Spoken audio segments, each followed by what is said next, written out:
Good morning, everyone. It's a beautiful day. It is July the 10th, and I would like to welcome you to the Red Deer Center for Spiritual Living. It's a wonderful, wonderful day to come and celebrate. Our Growing Spirit Circle, we have the word prayerfulness. So when you pray, you tell God what you want. Then you listen for an answer. And the affirmation is, God always answers my prayer. So if you'd like to repeat with me, God always answers my prayer. Now I have a few announcements. Reverend Judy's Summer Mastermind Clinic, it is back, and we begin, it's on Tuesdays, it's on Wednesdays at 6:30, and it's going to continue all summer. And you bring a notepad yourself and bring a pen, and if you wish, you can make a contribution. It's always welcome. Reverend Judy, is there anything you want to add? Okay, now that everyone knows that it's Wednesday and not Tuesday, then we're fine to go. Now, this Wednesday, we actually have a bingo, July 13th. And if you know you can help out, they have a heck of a lot of fun at the bingo. And actually, it helps support the center. So for fun and to help support the center, you may call Marianne Lee, and her phone number is 403-307-5874. Marianne is at 403-307-5874, and she may still need some help. It's always appreciated. And if you wish, you can also sign up for a pre-approved giving plan, and it's a form you fill out, and we do have them here at the center. So thank you so much. Now please join with me. We have our opening affirmation in your bulletins, and please repeat. Today I am confident, expecting and accepting only good. Every door is open to me. Health, prosperity, wisdom, and joy are my divine inheritance. I am ready to accept that inheritance, to enter into my joy and sit down on my throne. The kingdom of heaven is here now, and so it is. I love that. The kingdom of heaven, or the God essence, is here now and always. What beautiful, beautiful words. Now we're going to have a great talk today, and it's our own Reverend Judy Andersen. And I have no idea what it's going to be about, but she's all inclusive. Her talk title is You and He and She and They all equal We. So Reverend Judy, come and inform us.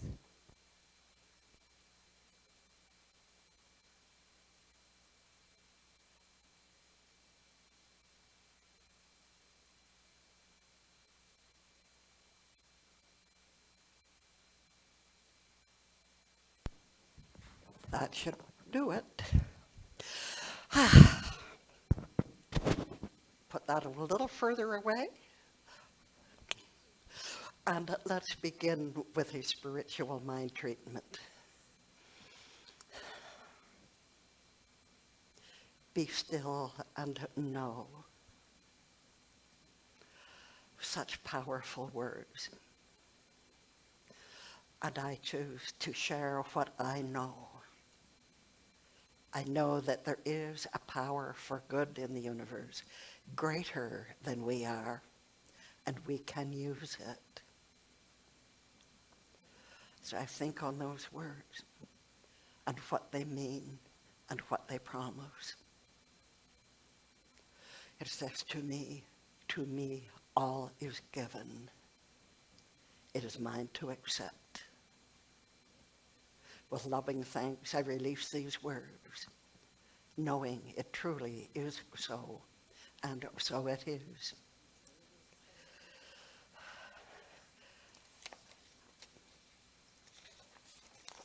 And there are my words. This month is all about relationships. And today is one when I choose to speak about who we are in relationship with. It's a big question, but if you take the you and I and he and she and they, I am in relationship with my world. I am in relationship with the people in the Ukraine, the people in Russia, the leaders of the nations. I am one with Donald Trump and Joe Biden. I'm one with our Justin Trudeau. I'm one with the leaders of China and Malaysia and every other nation. And I am one with all of the populations of those countries. Stop and think. And think about the words of the master teacher, Jesus. Even as you have done it unto the least of these, my brethren, you do it unto me. So, there's a cost to judging. There's a cost to hating. And the cost is a boomerang. So we'll leave you to think about that one for a minute or two. And there's one of the morning messages I sent out this week or posted said, for Jesus, there are no countries to be conquered, no ideologies to be imposed, no people to be dominated. There are only children, women, and men to be loved. And that was by Henry Nouwen. I don't know how you pronounce his name, but he had been with I believe he was Anglican, but he was taught very much what we teach. And I often look to him for a quotation. But wasn't that a beautiful one? There aren't any strangers. There's only men and women and children to be loved. And that is all-inclusive. It means even the sister I don't get along with, even the person who cut me off at that intersection, even the shooter in a mass shooting, even the person who walked into a school and killed children. This is where it gets sticky. It's really easy to love people who love us. It's really easy to do good to people who do good to us. It's a little more difficult to fit the others into our pattern, isn't it? But what virtue is there in doing good only to people who do good to us? Many of you and I'm using the Bible more today than I would normally use, but we're all familiar, I'm sure, with the parable of the Good Samaritan, but we're going to hear it again. But wanting Jesus to justify himself, he asked Jesus, and so who is my neighbor? This was probably after somebody asked, what is the greatest commandment? And Jesus said, love the Lord thy God with all thy heart and with all thy mind and with all thy soul. And the second is like unto it, love your neighbor as yourself. Okay, so there's the question, who is my neighbor? Jesus took up this question and said, a man was going down from Jerusalem to Jericho when he fell into the hands of robbers. They stripped him, beat him, and went away, leaving him half dead. Now by chance a priest passed by on the other side. So too, when a Levite came to that spot, he passed by on the other side. But when a Samaritan on a journey came upon him, a sidebar here, the Samaritans were considered kind of lower class. They weren't the up and up. They weren't holy. They weren't a special group. They were, if anything, kind of a low, looked down on group. But when a Samaritan on a journey came upon him, he looked at him and had compassion. He went to him and bandaged his wounds, pouring on oil and wine. Then he put him on his own animal, brought him to an inn, and took care of him. And there's more. I cut out bits of that. I shortened it up a little. But Jesus went on to say, which of these three do you think was a neighbor to the man who fell into the hands of robbers? The one who showed him mercy, replied the expert in the law. Then Jesus told him, go and do likewise. There's the rub. Go and do likewise. So where in our lives, in our relationships, can we go and do likewise? What a lesson that is. And it's one of the things, when I read the New Testament, that the parables that Jesus taught in are remarkable. They're brilliant. And there are many other stories that support that same thing. And of course, this isn't going the way I planned it, but I'm going to read you that story now. And this is about an actual happening. Forgiveness, grace, and compassion need not be foreign concepts, nor do they need to be witnessed and spoken about only when there is a tragedy, such as occurred on October 2, 2006, at the West Nickel Mines School. This one-room schoolhouse in the old order Amish community of nickel mines was launched into the media when a gunman, Roberts, took 10 girls, aged 6 to 13, hostage. He then shot 8 of them, killing 5, before killing himself in the schoolhouse. It's easy to envision the Amish community feeling hatred for the man who perpetrated this act of violence. And yet, on the day of the shooting, a grandfather of one of the underage Amish girls was heard warning some young relatives not to hate the killer, saying, we must not think evil of this man. Another Amish father noted, he had a mother and a wife and a soul, and now he's standing before a just God.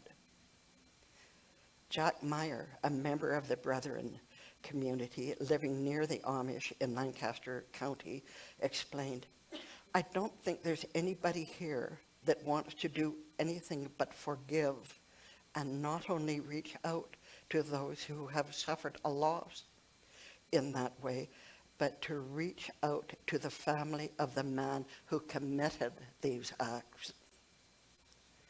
A Roberts family spokesman said an Amish neighbor comforted the Roberts family hours after the shooting and extended forgiveness to them. Amish community members visited and comforted Roberts' widow, parents, and parents-in-law. One Amish man held Robert's sobbing father in his arms, reportedly for as long as an hour, to comfort him. The Amish have also set up a charitable fund for the family of the shooter.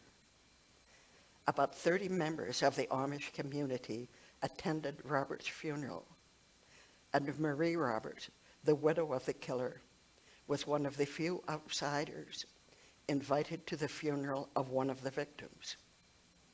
Marie Roberts wrote an open letter to her Amish neighbors, thanking them for their forgiveness, grace, and mercy. She wrote, your love for our family has helped to provide the healing we so desperately need.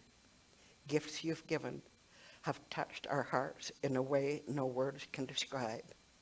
Your compassion has reached beyond our family, beyond our community, and is changing our world. and for this we sincerely thank you.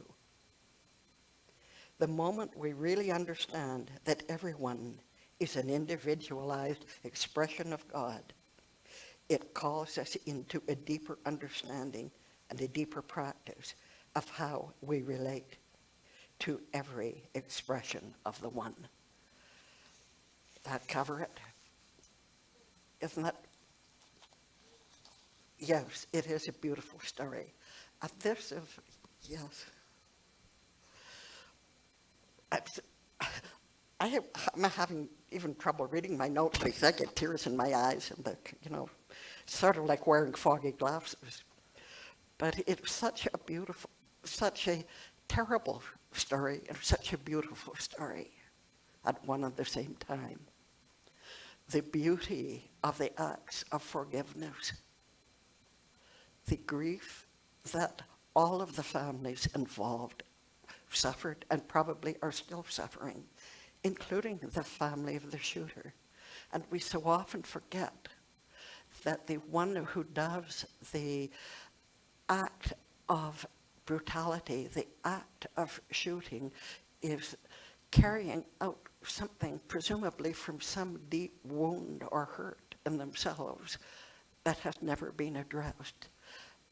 But our task is to be the Good Samaritan, to be the one who can bless and hold in our hearts without judging. For we are not the judges. We don't know what is in another's heart. We don't know what pain there is. We condemn the act, oh yes. We condemn the act without hating the person.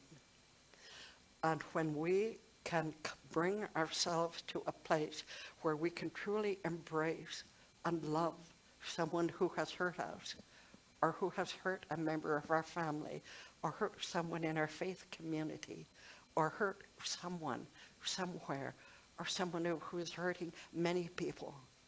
When we see on television all of the violence that happens on our beautiful planet, it's really hard not to come to a place of anger and judgment. But when we come to a place of anger and judgment, who is being hurt? Maybe somebody across the world from us, but mainly ourselves.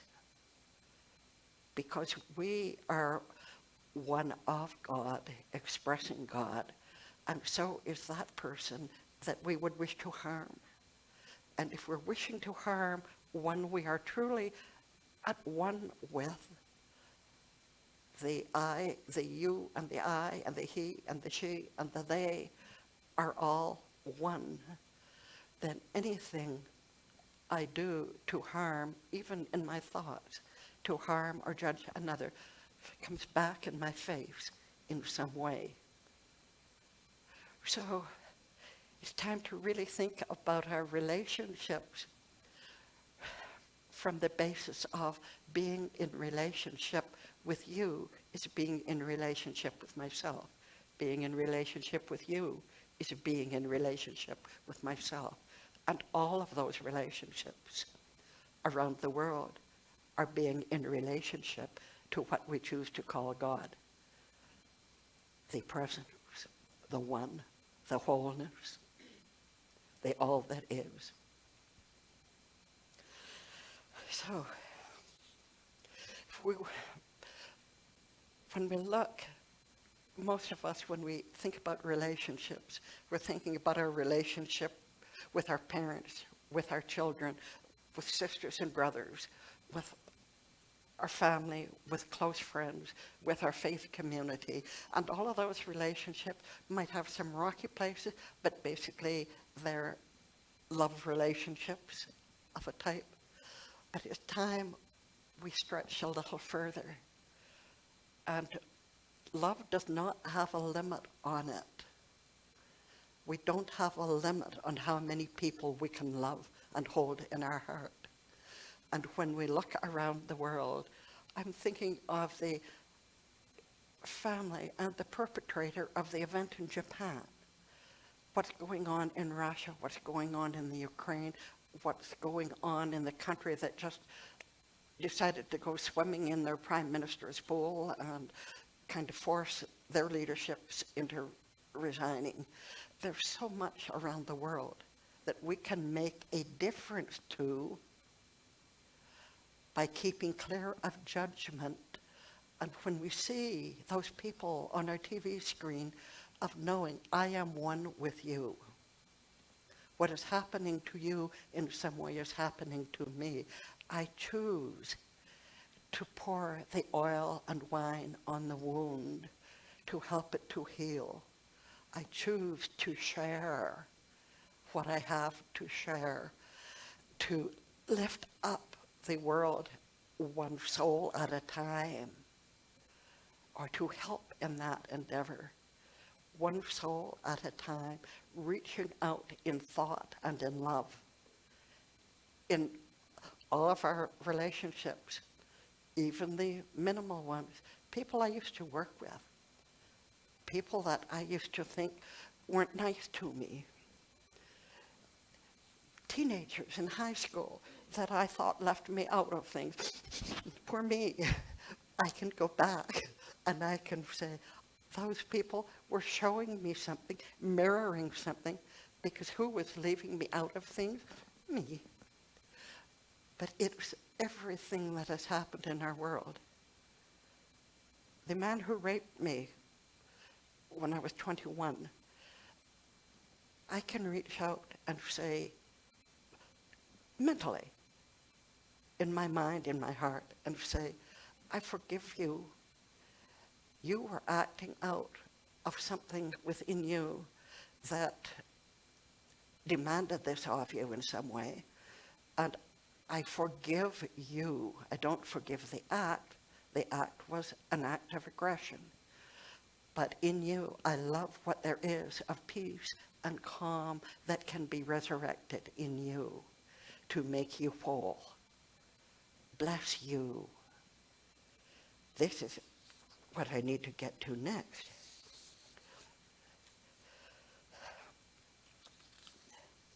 A man named Greg Braden, and many of you are probably familiar with that name, has had lots of stuff on online, does lots of courses, all that kind of thing. And one little sermon, a mini sermon I read of his once, was called Bless Your World into Being. And from that, I'm losing my way, but I'll go on with this anyway. But in our teaching, we often use the word, I am one with God and one with all that is. And if we are one with something, we don't want to destroy it. I am one with my hands and my feet. I'm not going to hit them or punish them for anything they do. I am one with them. And if we can think of others, especially those that we might have reason to feel persecuted by, if we can feel the same thing, if we can bless them, then we're on our way. I had, here, this is what I was looking for. How do we come to a place of being able to love them? Unless we can do that, we'll always be at war with ourselves, for we cannot truly be one with God, with all of creation, while we hate anything, even mosquitoes. Ogden Nash once wrote a brilliant little two-liner. God in his wisdom created the fly. He forgot to tell us why. But that doesn't mean there wasn't a reason. But if we think of mosquitoes and we think of people that we disapprove of, oh, he's not a good person. He did such and such, he does such and such, blah, blah. We need to learn to be able to bless everything and every person and every creature, even the mosquito and the fly.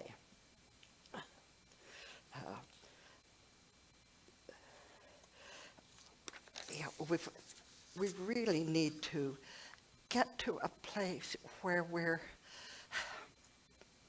conscious of our relationship with our entire world, with the ants that crawl around on the ground, with the heat and the fire within our planet, with the trees and with the rivers. We need to bless our environment. We need to bless the trees and the rocks. We need to bless the rivers. We need to bless beings. It is probably harder for us to bless some of the beings in our experience than it is to bless the water and the mountains and the oceans. But does our earth need our blessings too, if we're not to destroy it? We need to bless the earth and all beings and all creatures. Bless them all into a state of their highest and greatest good. And as I go about blessing my neighbors, even the neighbor that's on the other side of the world, and as I bless the grass on my lawn, and the herbs and the plants, and the dandelions, and the mosquitoes, and the bees, and the wasps, every creature has a purpose. Every creature is part of the one. As I harm another creature, I am harming myself. As I criticize a child, I criticize myself. I see that beautiful little girl just walk by there she comes. There's our beautiful Haley. So it's time to look within ourselves, maybe meditate a little bit, and look at what is within us, and to make a choice. Are we going to celebrate God in all of its creation? In our teaching somewhere, Ernest Holmes says, God creates by becoming its own creation.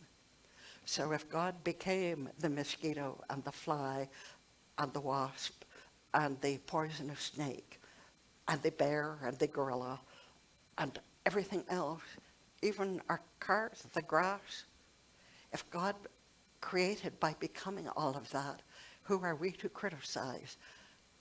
We must go our way blessing everything and everyone. And I've got, I'll throw this in. A couple of years ago, when I was going through surgery and chemo and radiation treatments, I kept myself centered on the idea, on the phrase, and many of you saw it in my Facebook posts through that time, God is at the center of it all. And that kept me mentally fit, even while the physical body wasn't feeling too great. God is at the center of it all. No matter what we're going through, God is at the center. And as we recognize that and celebrate it, then God comes front and center into our experience, into our life, into our relationships. And I want to remind you, I wish we had one of our musicians here. We used to sing once in a while a little song called We Are One with God, or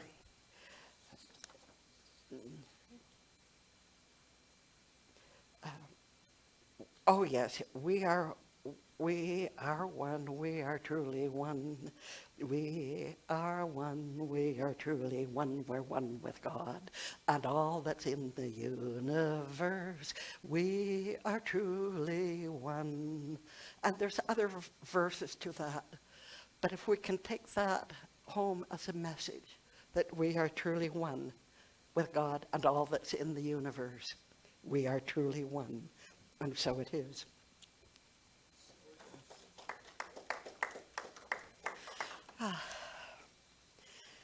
Thank you. And we come into the prosperity portion of our program, which is always a time to celebrate, because we're celebrating and joining in the prosperity of our Center for Spiritual Living and celebrating our own prosperity. So let's read the prosperity affirmation together. I am consciously aware of the abundance and the potential of the ever-expanding universe. I accept my right to be here and to experience life in joyous and abundant ways. I make the choice to say yes to life and accept all it has to offer.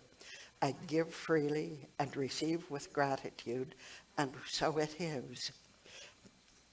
And if you choose to make a donation, if you're here in the room, you can bring your envelope up and place it in the basket. And if you're online or elsewhere, you know how to reach us if you wish to share your abundance with us. Thank you for that. And let's read our closing affirmation. There is something within me that has the answer to every question, the wisdom and the strength to meet every challenge. As I learn to trust this inner power, I experience peace and harmony in all my affairs. Spirit is active in my life. I am truly blessed, and so it is. Thank you. And Reverend Tress will come and do our closing treatment. Okay. Thank you, Reverend Judy. That was excellent. That touched the heart. And I think you need another round of applause. And it's not coming from people clapping, it's coming from their hearts, Reverend I Judy. know that. Thank The you. message is of world peace, of our oneness, and I have never, ever seen it so eloquently addressed as you did. So I think, yes. Thank you. So know with me that there is one universal divine power, that energy that is in, as, and through all that is. Myself, you, all the world, the plants, the animals, all that is, and know that from this moment forward, each step that we do, we see the unity, and that we contribute in a beautiful way to the unity of all mankind. It is a good day, it is a good week, it is a good world, and together we say, and so it It is. is. Thank you.